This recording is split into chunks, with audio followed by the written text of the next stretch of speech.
Hi everyone, welcome to education point. So हम यहाँ पे जो है क्लास 10 की एनसीईआरटी हिस्ट्री जो है उसे कवर कर रहे हैं एंड इसका हमने जो है 4th चैप्टर यहाँ पे स्टार्ट किया था जिसमें हम बात कर रहे थे अबाउट द इंडस्ट्रियलाइजेशन।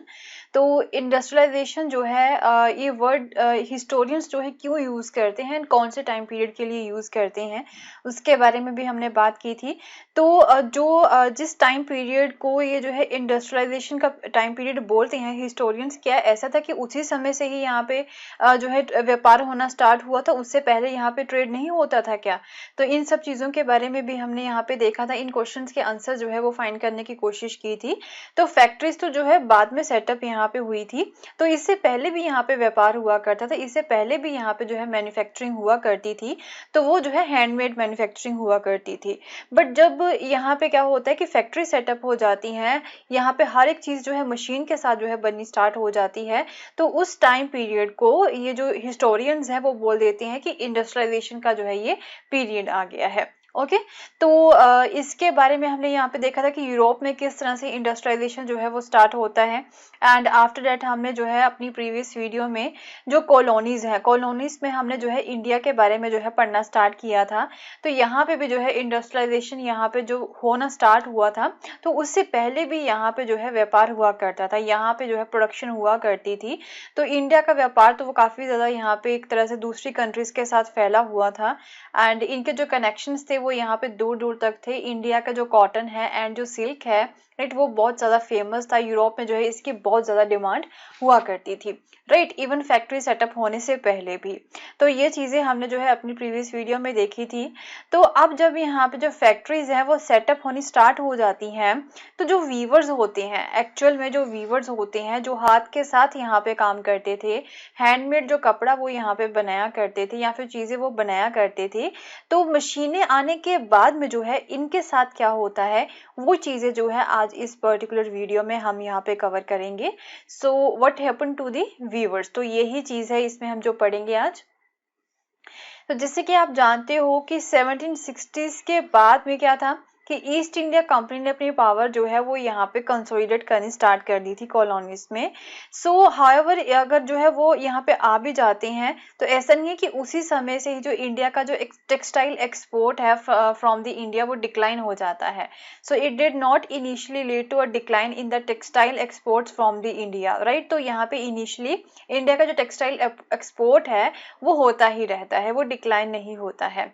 सो क्योंकि उस समय तक 1760 तक की अगर हम बात करें या फिर जो लेट 18th सेंचुरी तक की बात करें, तो उस समय तक जो ब्रिटिशर्स की जो कॉटन इंडस्ट्री है वो अभी एक्सपेंड नहीं हुई थी एंड जो इंडिया का फाइन टेक्सटाइल है उसकी यूरोप में बहुत ज़्यादा डिमांड थी। So the company was keen on expanding the textile export from the India. That is why जो है इतनी ज़्यादा डिमांड होने की वजह से जो कंपनी है, ईस्ट इंडिया कंपनी है, वो क्या चाहती थी कि इंडिया का जो टेक्सटाइल एक्सपोर्ट है उसे हम जो है और भी ज़्यादा बढ़ाएं। तो डिक्लाइन होने की तो अभी स्टार्टिंग में जो है बिल्कुल भी बात नहीं थी। तो एक तरह से Bengal and Carnatic area, Carnatic area कौन सा है, जो कर्नाटक का एरिया ना, उसे जो है ये कार्नेटिक का एरिया जो है बोल देते हैं। तो सबसे पहले जो है इन्हीं एरियाज में ही जो है अपनी पावर को इन्होंने इस्टेब्लिश किया था। तो वहां पे पावर को इस्टेब्लिश करने से पहले in the 1760s and 1770s तो ईस्ट इंडिया कंपनी जो है, राइट, उन्हें जो है एक तरह से अच्छी सप्लाई नहीं मिल रही थी कि वो जो है एक्सपोर्ट कर सके चीज़ों को फ्रॉम द इंडिया। तो एक रेगुलर सप्लाई जो होती है ना गुड्स की फॉर द एक्सपोर्ट, वो उन्हें यहाँ पे नहीं मिल रही थी। इससे पहले बंगाल एंड कार्नेटिक एरिया को अपने कंट्रोल में करने से पहले की यहाँ पे बात हो रही है, क्योंकि यहाँ पे ओनली ब्रिटिशर्स नहीं थे उस समय में, यहाँ पे कुछ और भी यूरोपियन पावर्स थी। तो ब्रिटिशर्स जो है वो पहले यूरोपियंस नहीं है, इससे पहले भी यहाँ पे जो है कई सारे यूरोपियंस जो है वो यहाँ पे आ चुके हैं। तो इसका आंसर जो है आप मुझे बताओगे कि सबसे पहले यूरोपियंस कौन से थे जो हमारे भारत में पहुंचे थे। ओके। तो इनसे यहाँ पे फ्रेंच, डच, पोर्तुगीज जो हैं ये भी हमारे भारत पे थे एंड ये भी जो है इंडिया के ट्रेडर्स के साथ जो है व्यापार किया करते थे। तो ब्रिटिशर्स को जो है इनके साथ जो है एक तरह से अगर बात करें तो एक कम्पीट करना पड़ता था, right, in the market to secure the woven cloth, so that की जो कपड़ा यहाँ पे बना हुआ है उसे वो सिक्योर कर सके। तो इसके लिए जो है इन्हें French, Dutch, Portuguese and even जो लोकल ट्रेडर्स होते हैं ना इंडिया के, उनके साथ भी इन्हें जो है कम्पीट करना पड़ता था। सो दी वीवर एंड सप्लाई मर्चेंट्स जो होते हैं वो बार्गेन करते थे एंड एक तरह से वो कोशिश करते थे, जो लोकल यहाँ पे वीवर है जो कपड़ा बुनते हैं या फिर सप्लाई मर्चेंट जो सप्लाई करते हैं यहाँ पे कपड़े की, तो वो बार्गेनिंग करने की यहाँ पे कोशिश किया करते थे एंड वो ये कोशिश करते थे कि हम जो बेस्ट बायर को मीन हाई प्राइसेस पे हम जो है अपना कपड़ा बेचें, क्योंकि डिमांड जो थी वो यहाँ पे हमेशा से ही ज्यादा थी इंडिया के कपड़े की। सो इन देयर लेटर्स, तो अब क्या होता है कि कंपनी के जो ऑफिशियल्स थे, जो कंपनी के लोग थे, उन्हें तो यहाँ पे प्रॉब्लम्स का सामना करना पड़ रहा था, तो वो क्या कर रहे थे, वो उन्होंने जो है अब यहाँ पे ब्रिटेन में जो वहाँ की गवर्नमेंट है उन्हें जो है वो एक लेटर्स लिखते हैं लंदन की तरफ, वो भेजते हैं कि जो है यहाँ पे जो है सप्लाई को लेके काफी डिफिकल्टीज उन्हें आ रही थी एंड दूसरा जो है यहाँ पे कंपटीशन को भी फेस करना पड़ता था, उन्हें हाई प्राइसेस को जो है फेस करना पड़ता था। तो ये यहाँ पे जो है बार बार कंप्लेन करते हैं, बार बार वो लेटर्स यहाँ पे लिखते हैं to the London. So however जब ईस्ट इंडिया कंपनी जो है अपनी पॉलिटिकल पावर यहाँ पे इस्टेब्लिश कर देती है, तो तब जाके जो है वहां के व्यापार के ऊपर इन्हीं की मोनोपोली हो जाती है। तो उसके बाद में जो है इन्होंने एक ऐसा मैनेजमेंट का जो सिस्टम है वो यहाँ पे डेवलप किया था, जिसकी वजह से जो है इन्होंने कंपटीशन को टोटली एलिमिनेट कर दिया था, जो कॉस्ट होता है ना उसे भी कंट्रोल कर दिया था एंड इवन जो है कॉटन एंड सिल्क के गुड्स की रेगुलर सप्लाई जो होती है वो यहाँ पे इंश्योर की थी after establishing their power in India. And ये जो सारी चीजें हैं, राइट, ये जो सारे स्टेप्स जो है उन्होंने किस तरह से जो है एक तरह से ये सारी चीजें जो है किस तरह से उन्होंने फुलफिल की थी।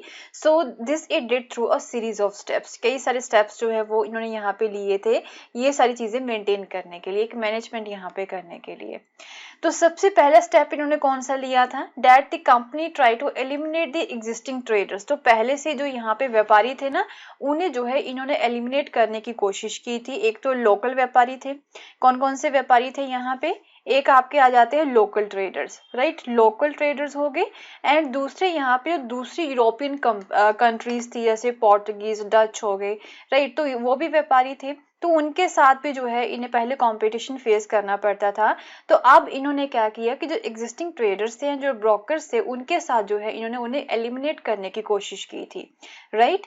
एंड एक तरह से जो क्लॉथ ट्रेड के साथ जो जुड़े हुए थे, जितने भी व्यापारी थे जो क्लॉथ ट्रेड के साथ जुड़े हुए थे उन्हें इन्होंने एलिमिनेट करने की कोशिश की थी। एंड अब जो वीवर होते हैं जो कपड़ा यहाँ पे बनाते हैं जो बुनते हैं उनके साथ इन्होंने जो है डायरेक्ट कंट्रोल करने की कोशिश की थी and they try to establish a more direct control over the weaver. तो इसके लिए इन्होंने क्या किया था कि एक पेड सर्वेंट जो है वो यहाँ पे रख लिया था जो इनके बिहाफ पे वीवर्स के साथ जो है एक तरह से उनके साथ वो एक कनेक्शन जो है वो यहाँ पे क्रिएट करेगा। तो उस पेड सर्वेंट को जो है ये क्या नाम देते हैं, उसे जो है ये गोमस्ता बोलते थे, right. So it appointed a paid servant called the gomastha to supervise weavers. तो ये जो गोमस्ता का क्या काम हुआ करता था, वो वीवर्स को सुपरवाइज करता था एंड उनसे जो है वो सप्लाईज कलेक्ट करता था एंड उसके बाद में जो कपड़ा यहाँ पे बना है उसकी क्वालिटी को जो है ये एग्जामिन किया करता था। तो ये इसके यहाँ पे काम हुआ करते थे। तो क्या काम करता था, to supervise the weavers, he also collect the supplies from the weavers and examine the quality of a cloth, right.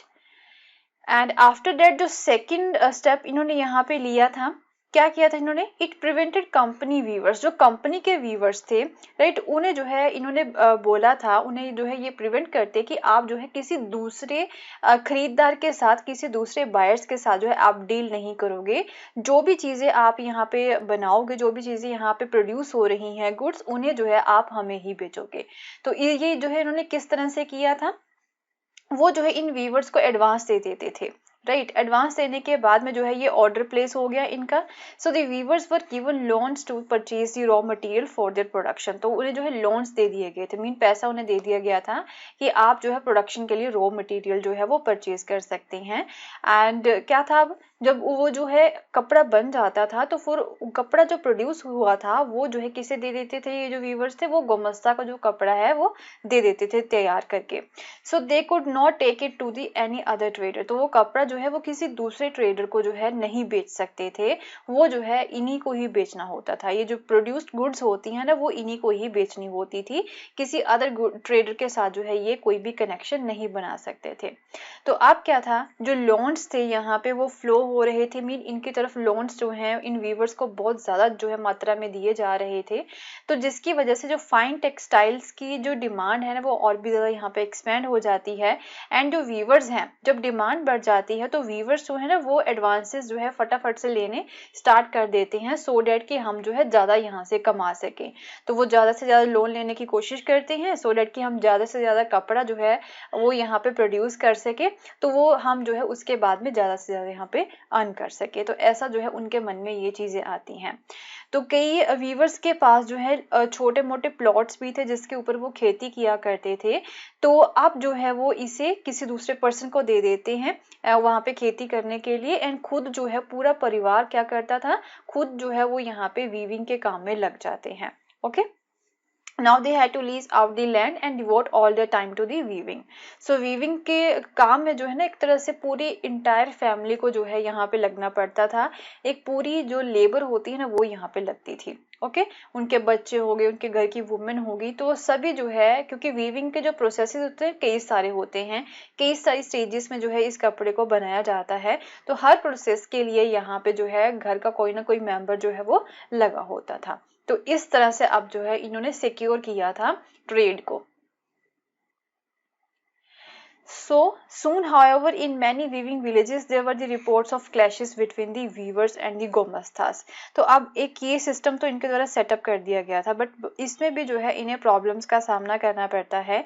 कई सारे जो वीविंग विलेजेस थे वहां से जो है ये न्यूज भी आती हैं कि जो वीवर्स है एंड जो गोमस्तास है ना उनके बीच में जो है क्लैशेस देखने को मिल रहा था। एंड अर्ली जो सप्लाई मर्चेंट्स होते थे, जो गोमस्तास होते थे ना पहले यहाँ पे, ये गोमस्तास तो यहाँ पे ब्रिटिशर्स के द्वारा अपॉइंट किए गए हैं, उनसे पहले भी यहाँ पे सप्लाई मर्चेंट्स हुआ करते थे, वो ऑफली जो है विलेजेस में ही रहा करते थे, वो गांव के रहने वाले ही थे, तो उनके जो है इन वीवर्स के साथ अच्छे संबंध बने हुए थे। So early supply merchants had very often lived with the weaving villages and a close relationship with the viewers, looking after their needs and helping them in the time of crisis। and जब कभी भी यहाँ पे problem आती थी तो वो जो है इन वीवर्स की हेल्प भी किया करते थे।